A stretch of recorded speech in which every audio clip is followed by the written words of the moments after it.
BBM berat dinikmati siapa saja. Mau Anda naik Alphard, mau naik Ya. naik becak sekalipun misalnya, atau naik motor, itu Anda berhak mendapatkan.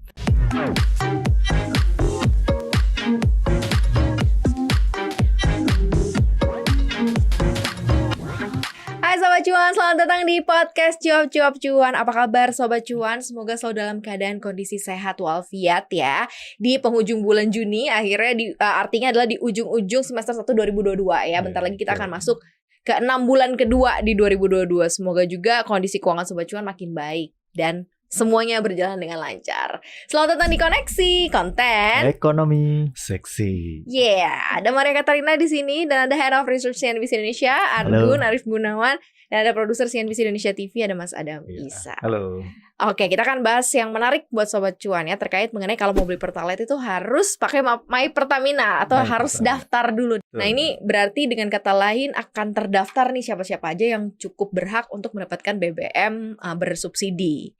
Karena konon katanya Pertamina melihat banyak sekali yang tidak berhak sebenarnya tapi masih membeli BBM Pertalite ini gitu ya. Emang begitu ya Mas? Emang ada datanya ya bahwa ada yang harusnya tidak berhak menggunakan tapi menggunakan gitu. Ya, filosofi BBM itu mesti diperhatikan dulu. Artinya siapa yang berhak itu kan kemudian jadi perdebatan nih sekarang. Tapi kalau kita bicara soal produk yang memang diberikan ke publik, ya BBM berat dinikmati siapa saja. Mau Anda naik Alphard, mau naik naik becak sekalipun misalnya, atau naik motor, itu Anda berhak mendapatkan.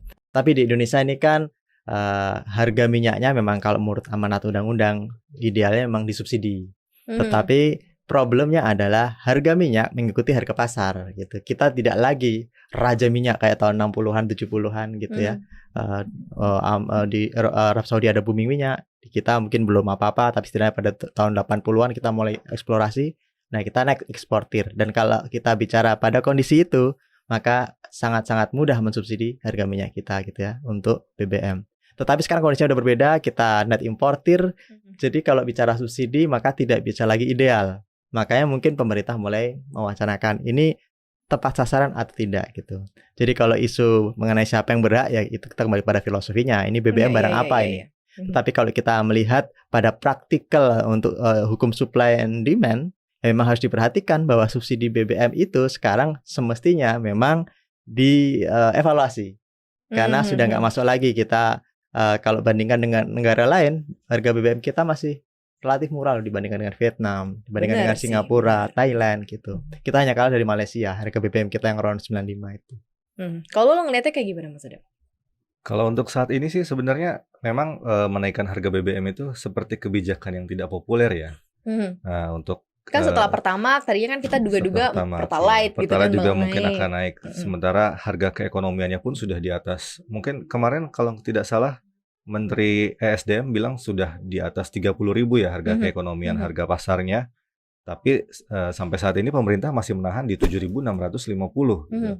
Itu kan berarti dalam 1 liter Pertalite kalau tidak salah ekonom Faisal Basri menyatakan bahwa pemerintah harus mensubsidi sebesar sampai minimal Rp8.000 per liter Pertalite. Yang kita beli sekarang ini udah disubsidi sampai dengan 8.000. Sampai dengan 8.000 dan kalau memang tidak mau ekonomi di Indonesia ini akan lebih parah, mungkin lebih parah lagi keuangan negaranya, subsidi energinya makin besar, mau tidak mau sebenarnya kebijakan yang cukup tidak populer ini sebenarnya harus diambil karena sebelumnya kan di pemerintahan kalau tidak salah di pemerintahan masa Pak SBY ya, itu pernah sampai 2 kali menaikkan harga BBM karena harga minyak dunianya naik sampai waktu itu kalau tidak salah di $150 per barrel. Ya, itu harga BBM-nya juga naik lumayan tinggi dari 1.800 ke berapa gitu. Kalau nggak salah sampai 4.000, 6.000 gitu. Waktu itu ya di tahun 2000-an, 2004, 2006 gitu. Oke, kalau langkah ini diambil berarti kan nanti harus lebih efektif kan? Berarti nanti pengguna Pertalite lebih tepat sasaran. Harapannya kan seperti itu, yang akan bisa menikmati juga yang sesuai dengan ininya lah ya, maksudnya 1, 2, 3-nya syarat-syarat tertentunya gitu untuk bisa dapetin Pertalite ini. Dan diberlakukannya ini sebenarnya yang menarik di note adalah nggak ada Jakarta gitu. Justru ada 11 wilayah di luar Jakarta justru banyak justru ada di Bukit Tinggi, Agam, Padang Panjang, Tanah Datar, Banjarmasin, Bandung, Tasikmalaya, Ciamis, Manado, Jogja dan juga Sukabumi. Nggak ada Jakarta. Padahal kan mungkin ketimpangannya terjadi di Jakarta. Itu uji coba ya Mbak Maria? Iya, ini masih uji coba. Uji cobanya di 5 provinsi di daerah yang tadi disebutin Mbak Maria, di Sumatera Barat, Jawa Barat, Jogja, Kalimantan Selatan, dan Sulawesi Utara. Tapi di Jabodetabek belum nih. Belum. Masalahnya pengguna Pertalite itu banyaknya di kota besar, terutama di daerah aglomerasi seperti salah satunya Jabodetabek. Jakarta, ya, yes. Yang naik motor gitu kan, dari Depok, Bogor ke Jakarta semua gitu kan. Seperti itu. Kira-kira tepat sasaran kan uji cobanya sendiri. Gimana tuh Mas? Karena uji cobanya kan di luar tempat yang memang padat atau ramai menggunakan BBM subsidi ini atau Pertalite ya. Ya, dugaan saya itu Pertamina memang sedang ini fase pertama nih. Sedang menguji coba dulu. Dia ingin melakukan pendataan dulu minimal. Orang kalau mau beli BBM di Indonesia harus pakai My Pertamina gitu. Kemudian dia uji cobanya di daerah-daerah tadi yang mungkin tidak pengguna utama. Karena dia ingin aman untuk mengurangi efek sampingnya ya, keriuhan politik, keriuhan yang kalau diberlakukan di Jawa gitu. Maka diberlakukan dulu di daerah-daerah luar yang kira-kira kalau itu bisa visible dijalankan, kira-kira apa sih problemnya gitu. Kalau misalnya di sana mereka berhasil, di Jawa akan sangat mudah dijalankan gitu. Karena kalau kita bicara penetrasi pengguna internet itu kan ya Jawa masih mayoritasnya. Dan di sana kalau di sana aja yang bisa pengguna BBM-nya mungkin tidak terlalu banyak, kemudian juga pengguna internetnya juga tidak sebanyak di Jawa, itu ternyata bisa berjalan sistem ini, maka ya pasti Jawa akan berjalan juga gitu. Tapi ya mungkin Pertamina hati-hati sekali, dia nggak berani langsung melakukan uji coba di sini karena tadi pasti ada keriuhan. Kalau misalnya ya tau lah uji coba kan pasti ada yang trial and error, ada kendala ini itu dan ini itu biasanya bisa digoreng jadi viral kalau misalnya ya dijalankan di wilayah yang padat penduduk, kota besar seperti di Jawa gitu. Saya pikir ini nih yang di target akhirnya adalah nanti padanya pembatasan. Ini saya menduga ya.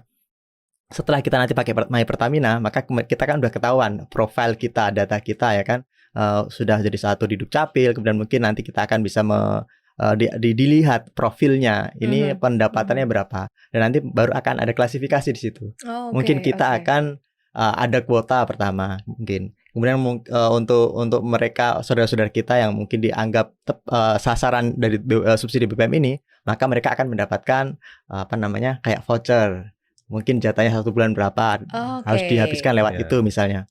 Nah, arahnya mungkin ke sana. Akan ada pembatasan dan ya pada akhirnya kalau kita kemudian merasa malah ribet nih kalau misalnya saya beli harus pakai My Pertamina, mungkin ada opsi lain yaitu saya bisa beli Pertamax atau yang plus turbo dan itu nggak perlu lagi ada syarat-syarat, dan itu yang mungkin akan membuat masyarakat yang mampu akan milih ya sudahlah yang simpel aja gitu. Mungkin ada satu lagi Mas Argun ya. Apa tuh?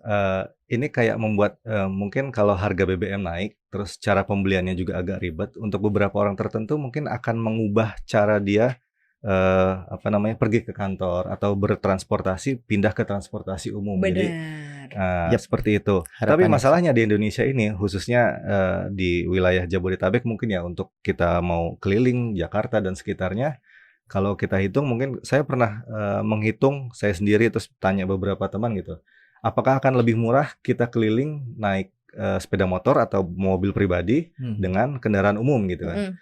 Ya mayoritas jawabannya lebih mudah dengan kendaraan pribadi karena secara ongkos juga lebih murah. Terus kita bisa kemana-mana tanpa harus mikir harus antri, misalnya antri bus Transjakarta, nunggu kereta seperti itu, atau biaya ojol yang agak lumayan sekarang gitu kan. Jadi orang jadi memilihnya kendaraan pribadi gitu. Itulah yang membuat sebenarnya kemacetan di Jakarta tuh nggak hilang-hilang. Mungkin salah satunya itu kali ya, karena BBM-nya terlalu murah gitu.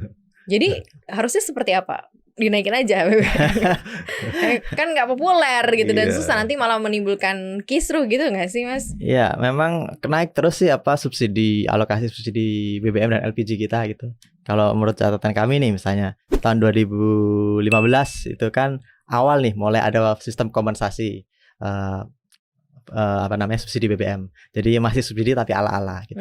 Tahun 2015 itu 61 triliun alokasi subsidinya, kemudian agak turun 44 triliun pada 2016, kemudian sampai 2018 masih 47 triliun.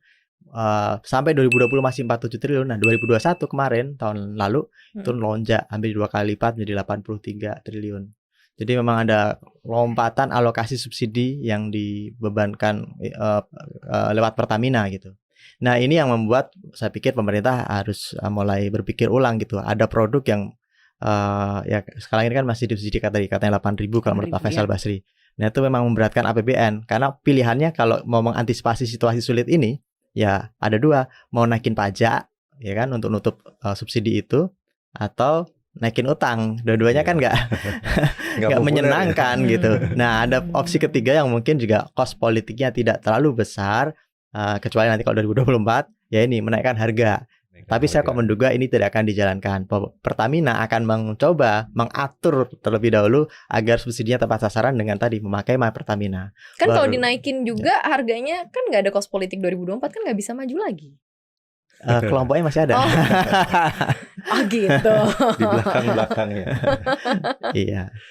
Tapi ini juga sebenarnya agak mengkhawatirkan juga karena kalau ini dibiarkan terus, maksudnya harga BBM ini dibiarkan tetap seperti ini, terus kemudian subsidinya masih dijalankan terus, kalau tidak salah ini akan mengakibatkan defisit APBN-nya makin melebar ya, Mas betul, Arga. betul. Nah, itu juga akan berakibat nanti ke inflasinya juga, terus nanti perekonomian juga akan lebih guncang lagi. Mungkin di satu sisi akan aman, tapi di sisi lain mungkin akan memberatkan pihak-pihak yang lain gitu kan, untuk harga sembako dan lain-lain seperti itu. Pastilah ngefek kemana-mana kan. Apalagi kita sekarang sudah net importir untuk BBM kan. Harga nilai tukar rupiah juga sudah mendekati 15.000, itu pasti lebih lebih berat lagi ke keuangan negara sih dampaknya menurut saya. Pasti ke keuangan kantong rumah tangga juga sama sih, akan lumayan berat dan akan berdampak gitu ya. Sobat Cuan mungkin juga harus sudah mulai menghitung-hitung nih kalau nanti memang implementasi ini benar-benar dijalankan oleh pemerintah. Nah, sekarang kita nanti akan bicara bagaimana implementasinya. Karena kalau sekarang kan kayak masih ngeduga-duga nih akan kayak gimana. Lu udah pada download My Pertamina atau nggak perlu karena kan Pertamax dong ya kan? Kita tidak mencari BBM subsidi, tapi menurut pengakuan seorang teman di lingkungan kita ya, di kawasan kita. Setelah mendownload aplikasi My Pertamina terus mencoba isi BBM, bagaimana sistemnya nanti gitu kan. Katanya sih di lapangan masih hanya perlu mencantumkan nomor telepon, terus nanti sistem pendaftaran, terus nanti masuk sistem, nanti akan ada pembayaran lewat salah satu dompet digital ya. Masalahnya ini baru cuma satu nih. Itu kan mungkin lo harus semua, punya ini harus gitu punya ya. yang ini satu gitu. Kalau nggak punya berarti harus download dulu, masukin uang lagi ke dompet digital tersebut, baru nanti bisa menggunakannya di SPBU. Tapi yang saya baca dari Pertamina Patraniaga, sebenarnya syaratnya ternyata tidak semudah itu juga. Di webnya nanti akan ada seperti kita harus melampirkan foto KTP, fotokopi KTP, STNK, terus kemudian foto kendaraan. Itu benar-benar profiling banget kan untuk usernya. Itu beda form, itu lewat web. Itu nanti lewat web sama di aplikasi. Kalau di aplikasi tidak bisa, harus lewat web gitu kan. Kita kan nggak tahu nih nanti apakah di tanggal 1 Juli ketika mulai pendaftaran ini apakah semua orang akan mulai mendaftar. Yakin gue, iya. Kemudian apakah nanti webnya akan crash? Yes. Gitu kan? Dan kemudian juga Pertamina juga bilang bahwa proses verifikasi ini akan memakan waktu kurang lebih 7 hari gitu. Jadi selama 7 hari itu apakah kita tidak bisa membeli Pertalite gitu kan? Belilah sekarang. Nah, ini kalau dilihat ke tepat sasarannya, kalau masuk melalui web mungkin baru kelihatan ya mobilnya apa, kemudian juga penghasilannya apa. Tapi yang tadi dari apps itu belum gitu. Iya. Nanti cara penggunaannya juga katanya akan scan barcode gitu. Dimana di kawasan SPBU kan kita tahu bahwa nggak boleh ngaktifin handphone segala macam ya, gitu dipikirin gak sih sebenarnya? Sudah sejak lama tidak boleh main handphone. Tapi sekarang kita harus pakai handphone untuk bayar. Iya, karena scan barcode kan sudah daftar dari My Pertamina. Ya nggak sih Mas, ada keresahan-keresahan lo nggak sih melihat bahwa memang mungkin sekaligus juga menyehatkan yang lain gitu kan? Nanti ada integrasi antara dompet digital, berarti kan ada satu lagi perusahaan yang tersehatkan karena ada transaksi gitu. Gimana tuh Mas? Ya mungkin ini memang terobosan yang memang harus dijalankan gitu, berbasis aplikasi. Kenapa? Karena problem dari penyaluran BBM subsidi itu suka istilahnya itu kencing di jalan. Jadi satu truk tiba-tiba nggak nyampe full tank itu Harusnya masuk ke berapa liter, SPBU ya? gitu. Nah, mantaunya bagaimana agak susah kan, ada ribuan tangki gitu. Nah, kalau misalnya sudah berlaku aplikasi ini kan ketahuan dia belinya di mana, SPBU tersebut kalau di sistem nanti akan ketahuan total dia sudah menjual berapa kiloliter gitu ya BBM ke masyarakat, dan kemudian ketahuan dong. Oh, ini kemarin saya pasok 5 tangki, kenapa yang kejual hanya 4 tangki? 1 tangki kemana? Misalnya gitu. Nah, saya pikir ini mungkin bisa menjadi salah satu cara untuk memperbaiki sistem penyaluran BBM kita, dan itu mungkin akan bikin lebih efisien penggunaan dana subsidi di APBN, terutama untuk BBM. Tetapi di sisi lain ya tadi saya menduga, memang saya setuju dengan Adam juga, bahwa kalau nanti masyarakat yang berada itu dia akan merasa, alah ngapain saya ngasih data saya yang sangat berharga ini ke aplikasi ini, dan harus pakai satu ini saja tadi, satu aplikasi pembayaran online, transaksi online. Ya mungkin dia akan milih, ya udah saya nggak beli Pertamax saja, Pertamax biar yang lain saja. Saya ambil jalur khusus ya tadi Pertalite ya. Pertalite biar mereka aja. Nah, saya beli Pertamax atau Pertamax Turbo gitu. Mungkin ini yang sedang dikondisikan oleh Pertamina dengan program My Pertamina ini, dengan BPH Migas juga ya gitu.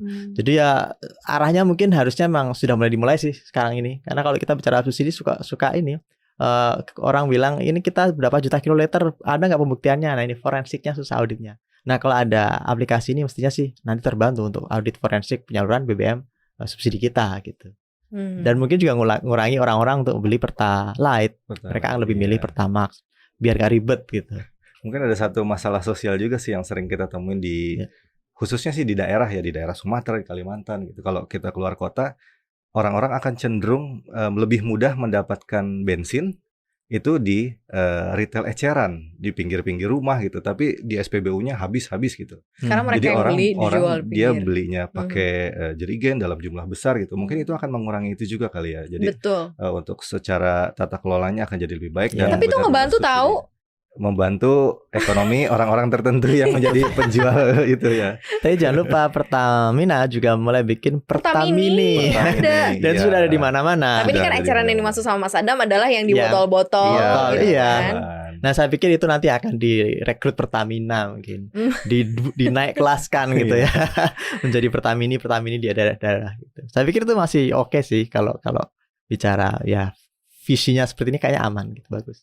Kayak aman ya, bagus ya. Dan Sobat Cuan mungkin yang sudah mendengarkan podcast kita mungkin udah mulai berpikir nih mau gimana, mau daftar, serahkan data, kemudian nanti harus punya dompet digital tertentu untuk pembayaran dan jadi pelanggan Pertalite yang terdaftar gitu, atau ya geser ke Pertamax, BBM subsidi, Pertamax dan ke atasnya. Beli yang di atasnya, atau ya tadi yang Mas Adam bilang, tinggalin mobil, motor di rumah kan, mulailah transportasi umum. Ikut mensukseskan program pemerintah dengan banyaknya transportasi umum gitu. Jadi untuk bisa ya kemana-mana udah pakai Transjakarta gitu, mungkin bentar lagi LRT akan beroperasi ya nggak sih? Ya kan MRT. Jadi ya enjoy lah ya kalau di Jakarta ya. Tapi kalau di daerah ya ini harus catatan buat jadi catatan gitu. Karena kan belum tentu juga infrastruktur transportasinya juga sudah sebaik di kota-kota besar ya nggak sih? Betul. Oke, gitu aja Sobat Cuan, ini masih akan kita update terus sampai mana dan kesuksesannya sebesar apa. Ya Sobat Cuan, segitu aja koneksi hari ini. Jangan lupa untuk dengerin konten podcast kita lainnya di mana aja Mas Adam? Ya, jangan lupa saksikan dan simak kontennya Cuap-Cuap Cuan di Spotify, Apple Podcast, Google Podcast, dan juga Anchor. Jangan lupa juga untuk follow akun Instagram kita ya di @cuap_cuan dan subscribe YouTube channel kita di Cuap-Cuap Cuan. Like, share, dan juga komen yang manis-manis ya Sobat Cuan. Terima kasih banyak udah dengerin kita hari ini. Sehat-sehat terus Sobat Cuan. Mari Katarina pamit. Argun pamit, undur diri. Adam Isa pamit. Bye. Dah.